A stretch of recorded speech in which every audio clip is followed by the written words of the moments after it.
My fellow Minnesotans, what's happening in Minnesota right now defies belief. News reports simply don't do justice to the level of chaos and disruption and trauma the federal government is raining down upon our communities. 2,000 to 3,000 armed agents of the federal government have been deployed to Minnesota. Armed, masked, undertrained ICE agents are going door to door, ordering people to point out where their neighbors of color live. They're pulling over people indiscriminately, including U.S. citizens, and demanding to see their papers. And at grocery stores, at bus stops, even at our schools, they're breaking windows, dragging pregnant women down the street, just plain grabbing Minnesotans and shoving them into unmarked vans, kidnapping innocent people with no warning and no due process. Let's be very, very clear. This long ago stopped being a matter of immigration enforcement. Instead, it's a campaign of organized brutality against the people of Minnesota by our own federal government. Last week, that campaign claimed the life of Renee Nicole Good. We've all watched the video. We've all seen what happened.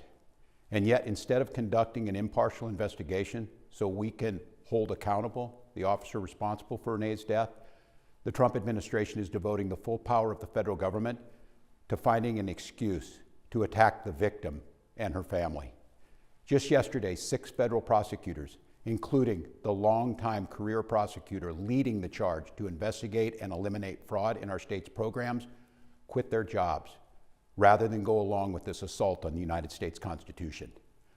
But as bad as it's been, Donald Trump intends for it to get worse.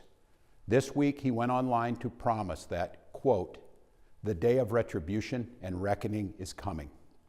That's a direct threat against the people of this state, who dared to vote against him 3 times, and who continue to stand up for freedom with courage and empathy and profound grace. All across Minnesota, people are stepping up to help their neighbors who are being unjustly and unlawfully targeted. They're distributing care packages and walking kids to school and raising their voices in peaceful protest, even though doing so has made many of our fellow Minnesotans targets for violent retribution.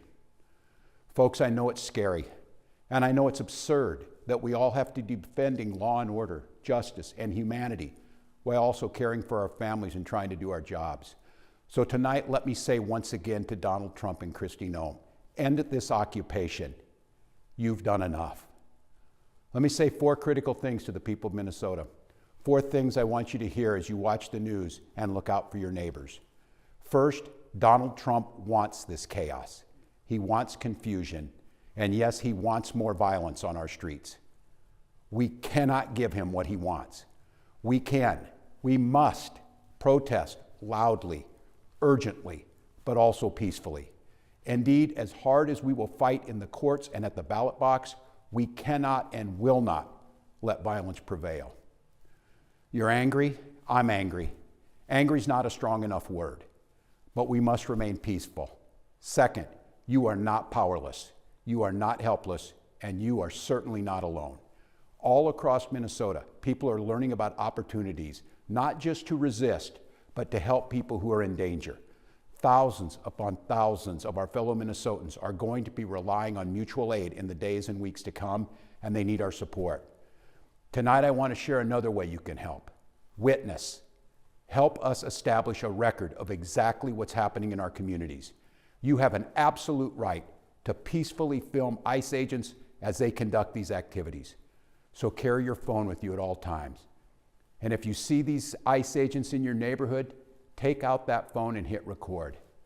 Help us create a database of the atrocities against Minnesotans, not just to establish a record for posterity, but to bank evidence for future prosecution. The third thing I want to say to you tonight is, we will not have to live like this forever. Accountability is coming at the voting booth and in court. We will reclaim our communities from Donald Trump. We will reestablish a sense of safety for our neighbors, and we will bring an end to this moment of chaos, confusion, and trauma. We will find a way to move forward, and we'll do it together, and we'll not be alone.